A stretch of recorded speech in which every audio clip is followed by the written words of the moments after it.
자, 수업을 이어서 하겠습니다. 자, 반응속도, 조금 아까 반응속도 방정식의 예제들을 풀어봤는데, 그쵸? 뭐 어렵지 않죠? 자, 여러분들 몇 번만 풀어보면은, 스스로 풀어보는 게 중요합니다. 몇 번 풀어보면은 충분히 이해될 거예요. 자, 그 다음에 옥타놀 물 분배 계수. 사실은 이게 굉장히 중요한 개념입니다. 따지면은 친수성, 소수성, 물과 친하고 물과 친하지 않다라는 것을 구분하는 정도예요. 그런데 이 옥타놀 물 분배 계수가 중요한 이유가 이거를 뭐 구하여라 이런 게 중요한 건 아니고요. 이 물질마다 화학물마다의 특성이 있거든요. 그 특성들을 대변하는 여러 가지의 지표 중에서 옥타놀 물 분배 계수 KOW 이 값인데 KOW요. 이거. 이 KOW 값인데 이게 굉장히 중요합니다. 왜냐하면 실제로 우리가 환경 내에서 아주 중요하게 다루는 물질들, 이런 물질들은 굉장히 작은 양으로도 크리티컬한 영향을 줘야 되거든요. 즉 작은 농도로 수계 내에 독성 물질로 작용한다든지 작은 농도로 대기 중에 돌아다니면서 사람들의 기관지에 어떤 영향을 미친다든지 이런 물질들입니다. 이런 물질들. 그죠? 그런 물질들은 너무나 작은 농도로 존재하고 있기 때문에 우리가 포집하기도 힘들고요. 분석해내기도 힘들어요. 즉, 감지하기도 힘들어요. 그런데 대부분의 그런 것들이 이제 유기화합물 계열이거든요. 이런 유기화합물 계열들은 이 KOW, 옥타놀 물 분배 계수가 굉장히 높습니다. 높아요.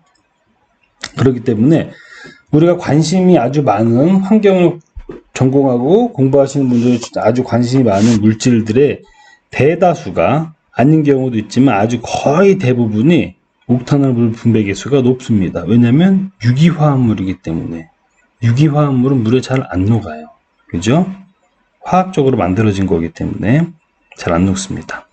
자, 그럼 그거를 어떤 기준에 의해서 이게 친수성이다, 소수성이다 라고 구분하는지에 대해서 이 수업 때 한번 보도록 하겠습니다. 자, 두 혼합되지 않은 상, 페이스의 어떤 상입니다. 두 혼합되지 않는 상인 옥타놀과 물에서의 용질의 분포를 나타내는 계수, 즉 물에서 존재하는 것과 옥타놀에서 존재하는 것들을 비교해서 나타내는 계수라는 거예요. 비극성 화학물의 소수성 측정 방법으로 사용된다. 즉 옥타놀 물 분배 계수 KOW는 C0/CW라고 되어 있죠. 자, C는 농도입니다. 그죠? 컨센트레이션이에요. 자, 물, 워터, W, 물에 녹아있는 컨센트레이션 분의 O, 옥타놀에 녹아있는 컨센트레이션입니다. 써있죠. 옥타놀에서의 용질의 농도, 물에서의 용질의 농도. 자, 그러면은 이게 어떻게 되냐면 여기도 사실은 그림이 나오는데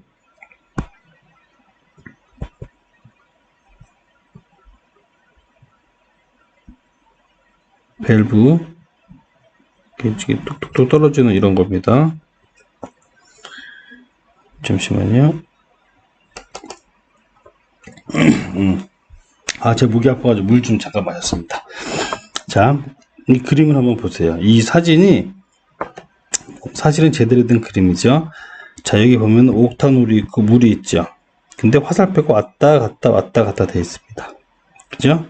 자, 그리고 옥타놀이랑 물을 이거를 분해 깔때기라 그래요. 분해 깔때기. 이렇게 호리병 같이 이렇게 생긴 거 요거거든요. 여기 밸브가 있습니다. 자, 그다음에는 여기 물. 여기 옥타놀. 이런 식으로. 이렇게 분리가 돼요. 그죠? 분리된 거를 밸브를 열어가지고 요만큼만 쏙 빼고 딱 잠그면 요것만 남겠죠. 그죠? 그래서 분해를 할 수 있기 때문에 분해 깔때기입니다. 자, 이 분해 깔때기에다가 물하고 옥타놀을 넣었어요. 그죠? 그러면 층이 생기겠죠. 상이 다르다. 두 혼합되지 않는 상. 이게 이 얘기입니다. 물이 옥타놀보다 비중이 낮아서 물이 밑에 있고요. 옥타놀이 위에 이렇게 있습니다. 그런데 여기다가 어떠한 오염물질을 탁 첨가합니다. 제가 오염물질을 시작하고 넣습니다. 근데 이 오염물질이 물에 녹는지 친수성인지 용매에 녹는지 소수성인지 몰라요. 그걸 알기 위해서 제가 넣어본 겁니다. 자, 넣었어요. 그 다음에 막 흔듭니다. 사정없이 막 흔들어요. 흔드는 이유는 이 A라는 물질이 왔다 갔다 섞이게 하려고요.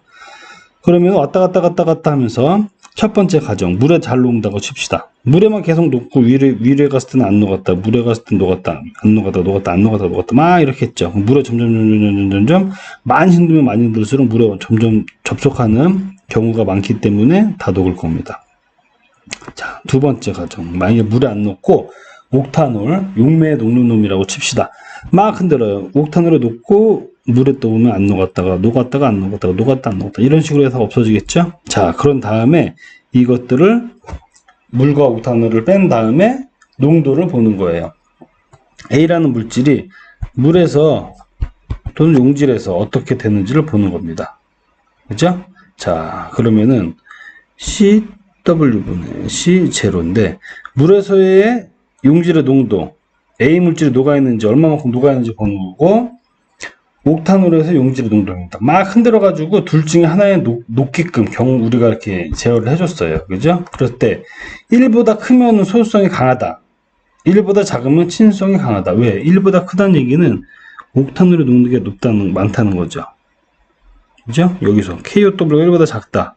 이게 크다는 거죠. 분모가 크니까 1보다 작겠죠. 그죠? 자, 물의 농도가 많다. 그렇다는 얘기는 친수성이 강하다. 소수성이 강하다. 이렇게 구분을 지을 수 있는 겁니다. 자, 아주 어렵지 않죠. 아주 쉬워요. 아주 쉽습니다. 그런데 이게 대부분의 옥탄올 물 분배 계수는 또 아주 공부를 열심히 하시는, 연구를 열심히 하시는 학자분들께서 다 구해 놓으셨습니다. 여기 표 보면은 KOW 있죠. 저기 있죠. 그죠? 다 있습니다. 사실상 제가 항상 뭐 다 있다고 하면 공부하시는 분들이 좀 맥이 빠질 수는 있어요. 하지만 맥이 빠지면 안 되고, 그런 자료들이 옛날 같았으면 우리가 하나는 다 분석을 해야 되는데도 불구하고 많은 부분들이 분업이 돼가지고 다 돼 있으니까 이걸 이용해서 조금 더 발전된 연구를 할 수 있겠구나 하고 좋아해야 되는 겁니다. 만약에 안 돼 있으면 이거 다 실험을 해보세요. 얼마나 이게 힘든데요. 그렇죠? 어쨌든 옥탄올 물 분배 계수 어떤 개념인지 이제 아셨겠죠? 이거를 물리적인 특성으로도 볼 수 있습니다. 물리적인 거.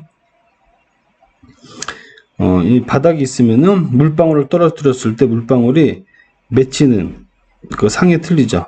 쫙 흡수되는 경우, 둥그렇게 있는 경우, 그죠? 그리고 이 물방울이 지면과 접하는 접선을 거가지고 이 기울기를 세타 값을 보고 판단을 합니다.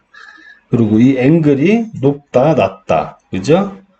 그리고 이 적셔지는 면이 충분하게 적셔진다, 안 적셔진다, 이런 거를 보고도 이게 친수성인지 소수성인지 이렇게 우리가 구분하기도 합니다. 하지만 옥탄올 물 분배 계수 KOW 값만 알면은 이게 친수성인지 소수성인지를 알 수 있어요. 그런데 제가 여기 주의할 점, 제가 어느 책을 봤는데 어느 책에서는 이게 2로 되어 있더라고요. 이게 2로 이렇게 되어 있는 책도 있어요. 그래서 이거는 크게 중요한 건 아니에요. 1보다 크고 작다로 소수성과 친수성을 나눈다. 2보다 크고 작다로 소수성과 친수성을 나눈다. 이거는 크게 중요한 거 아니고, 우리가 KOW 값이 어느 수치가 됐을 때 어떤 영향을 갖고 어떤 성질을 띠느냐, 요거를 스스로 아는 것만으로도 중요합니다. 이런 기준들은 뭐 크게 중요하진 않아요. 근데 우리는 1을 기준으로 일단은 배우고 있기 때문에 1을 기준으로 보시면 돼요. 나중에 2가 나왔다 그래가지고 좀 당황하지 말라고 말씀드렸습니다. 자, 그 다음 박테리아. 저희가 박테리아 하면 저희가 미생물, 여러분 2학년 때인가부터 미생물 배우이죠. 3학년, 4학년 때 미생물 계속 배웁니다. 환경 미생물이죠. 자, 사실은 수질이나 대기나 저희가 환경 트랙이 수질 트랙, 대기 트랙, 미생물 트랙 이렇게 나누죠. 미생물 트랙이 제가 볼 때 아주 중요해요. 아주 중요합니다. 왜냐면 생명의 근간이고 이런 기능성을 가진 박테리아가 수질에도 적용이 되고 대기에도 적용이 되고 모든 것들을 컨트롤하기 때문인 거죠. 자, 아주 쉬운 예로 우리나라 하수처리의 한 90% 이상이 생물학적 처리를 합니다. 생물학적 처리. 우리가 미생물을 이용해서 물속에 있는 질소, 인들을 제거하는 거예요. 그런데 그걸 할 때 가장 생물학적 처리니까 누가 일을 하는 거예요? 생물이 하는 겁니다. 박테리아가 하는 거예요. 질산화 박테리아, 탈지라 박테리아. 그죠?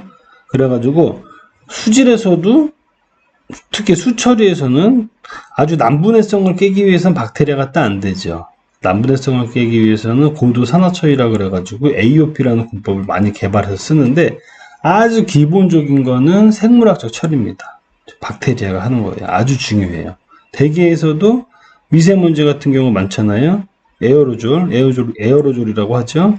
거기에 바이오 에어로졸이라 그래가지고 미생물이 그 에어로졸의 핵을 만드는 근간으로서 작용을 하고, 그럼 만약에 병원성 미생균들이 옮겨 다닐 수 있다고 하면은 질병까지도 에어로졸로 인해서 옮겨질 수 있는 거거든요. 그러한 연구들을 많이 하고 있습니다. 매우 중요해요. 근데 환경학에서는 크게 많이 비중이 있는 부분이 아니기 때문에 아주 기본적인 내용들을 보고 넘어가도록 하겠습니다. 미생물에 대해서는 2학년, 3학년, 4학년, 3년 동안 많이 수업을 들으시면서 공부를 하시면 좋을 것 같습니다. 박테리아. 가장 간단한 식물로서 용해된 유기물을 섭취한다. 세포 분열로 번식하는 생물학적 수처리에서 가장 중요한 미생물이다. 유기물을 분해하는 생태계의 분해자로 탄소 동화작용을 하지 않고 유기탄소를 섭취하는 종속 영역계이고, 크기는 0.8에서 5 마이크로미터, 형태에 따라서 강균, 구균, 나성균으로 나뉜다. 생긴 거에 따라서요. 그리고 이 다음 슬라이드가 간상세균인데 이 전 슬라이드가 아니야. 전 슬라이드의 미생물 모식도는 간상세균을 예를 들었다고 했는데 이게 이 다음입니다. 이거 그림 보면 되실 거고요. 박테리아는 수분 80%, 고형물 20%로 구성되어 있으며 고형물은 유기물이 90, 무기물이 10으로 되어 있다. 이 중에서도 우리가 가장 중요한 게 뭐였죠? 세포 분열을 번식하는 생물학 수출에서 가장 중요하다. 가장 중요한 겁니다. 나머지는 일반적인 특성이고요. 그래서 보시면은 질산화세균, 탈지라 미생물, 나이트로소모너스, 나이트로박터, 슈도모나스부터 바실러스까지 아주 중요해요. 꼭 이거는 암기하세요. 암기. 기말고사 때도 나옵니다. 기말고사 때는 대면을 할지 어떻게 될지 모르겠지만은 지금 상황에서 만약에 온라인 시험이라고 친다면 당연히 시험 문제 나올 거예요. 이거는 아주 당연하게. 그런데 오픈북 같은 이런 개념이 되겠죠. 100점은 모두 100점이겠네요. 어쨌든 나이트로소모나스, 나이트로박터, 슈도모나스 하나, 둘, 셋, 4개, 바실러스까지 이거 꼭 외우세요. 꼭 이거는. 왜냐면 이거는 3학년, 4학년에도 계속 나오고 여러분들이 만약에 수질 쪽으로도 환경을 전공을 하고 앞으로도 공부를 하든지 취업을 하더라도 계속 많이 들을 수 있는 내용입니다. 이건 아까 그 박테리아의 모습이었고요. 자, 박테리아. 저도 이런 박테리아에 대해서 공부를 많이 안 했기 때문에, 그리고 안 한 지가 오래됐죠. 저도 학부 때만 해보고. 근데 이게 아까 어떤 박테리아라 그랬더라? 간상세균을 예를 들었네요. 간상세균. 그죠? 간상세균. 저도 미생물에 대해서는 이거는 간상세균이고, 박테리아류의 균, 조류, 이런 거 할 때 특히 저는 조류를 더 이런 전체적인 미생물 중에서 조류를 많이 하는 편인데, 이 박테리아 쪽은 여러분들이랑 저나 다 비슷합니다. 세포막 있고 리보솜 있고 리보솜에서 단백질을 합성하는 것이고 메소솜, 세포벽, 편모 이거는 운동을 하는 거죠. 화학 에너지를 운동 에너지로 전환시키는 거. 액포 제일 중요한 게 아마 이런 리보솜 아니에요? 단백질 합성 그죠? 리보솜이 아주 중요하게 작용을 하는 것으로 알고 있습니다. 어쨌든 요거도 여러분들 참고로 하시고 다음 넘어갈게요. 자, 수중 미생물의 종류 및 기능입니다. 박테리아 수분이 80%, 고형물 20%로 구성되어 있으며 고형물은 유기물이 10%, 무기물이 10% 정도이다. 그리고 유기물 중에 탄소가 53%, 산소, 질소, 수소가 6% 정도로 되어 있다. 자, 제가 지금 이렇게 하는 이유는 우리가 나중에 박테리아를 C5H7O2N 이런 식으로 쓰게 됩니다. 합성이 돼가지고 증식된 박테리아의 양을 구하시오. 박테리아의 건조된 중량을 구하시오. 여러 가지 문제들이 나오거든요. 그때 화학식을 알고 있어야지 돼요. 그때 쓰기 위한 C5H7O2N인데 이게 어떻게 나왔는지를 한번 짚고 넘어가려고 여러분한테 요거 자료를 갖고 왔습니다. 자, 이런 박테리아가 있는데 유기물이 53%, 산소가 29, 질소 12, 수소가 6% 이렇게 있대요. 이런 거는 우리가 원소 분석기라는 기계가 있습니다. 어떠한 물질을 넣었을 때 그 물질을 구성하고 있는 원소의 종류 및 원소의 함량을 따다다다닥 분석해주는 장비들이 있어요. 그걸로 분석을 한 아주 정확한 자료입니다. 자, 그러면은 이 분자식이 어떻게 나왔는지를 한번 이 뒷페이지에서 한번 보도록 할게요. 뒷페이지에서. 요까지는 우리가 했죠. 여기까지 했고, 그 질량비를 개수비로 바꾸기 위해서 각각 원소의 원자량으로 나누었습니다. 자, 탄소가 53%, 수소가 6%, O가 29%, 질소가 12%라 그랬는데 각각의 분자량으로 다 나눠 볼게요. 그러면 탄소는 4.42, H는 6, O는 1.81, N은 0.86입니다. 그죠? 그대로 좀 이렇게 되죠. 이렇게 쓸 수 있어요. 근데 이거를 정수로 바꾸기 위해서 가장 작은 수 0.86으로 동일하게 다 나누어 줬습니다. 그러니까 이렇게 나와줬어요. 그죠? 자, 그래서 호기성 박테리아 경험적 분자식 C5H7O2N. 이것도 박테리아는 C5H7O2N이라는 것을 자동적으로 나오게끔 여러분들이 꼭 기억을 해주셨으면 아주 좋겠습니다. 그리고 혐기성 박테리아 경험적 분자식은 C5H9O3N 이런 경우, 요 같은 경우는 제가 문제 풀 때 주어줄 것 같아요.